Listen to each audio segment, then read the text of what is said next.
Alors pour Anthony, sur le setup, le grip est bon maintenant, les deux mains sont super justes à mon sens, la main gauche est devenue maintenant neutre et pas neutre forte. L'alignement des pieds est souvent à gauche en ce moment, c'est pas le cas sur ces vidéos, mais c'est souvent le cas, et donc ça le maintient dans un système de push avec des balles un peu clean, des balles un peu hautes. Donc en ce moment, beaucoup de vérifications sur l'alignement des pieds pour que son swing réagisse à ça favorablement. À droite, on voit l'historique d'Anthony, où les mains sont très basses, sera plutôt basses par rapport aux épaules, en tout cas par rapport à l'épaule droite,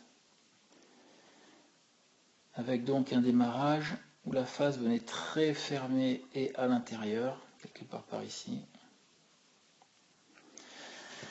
Alors à gauche, donc un swing d'il y a quelques temps, donc un takeaway un peu plus McIlroy avec le manche qui passe dans la balle, enfin, McIlroy, Fleetwood, Tiger, bon là, c'est peut-être un petit peu exagéré, mais enfin c'est pas faux, c'est plutôt moderne.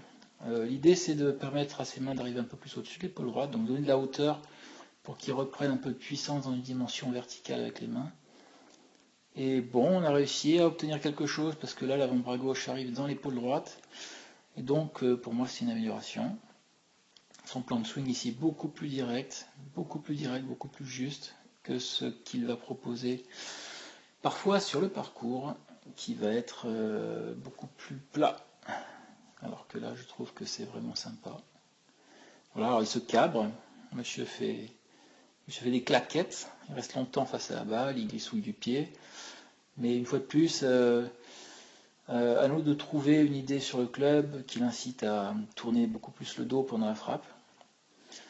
Et je trouve qu'avec le poids également, il va réussir à avoir une action de buste beaucoup plus continue. Voilà. Les jeunes ont hâte de reprendre la compète.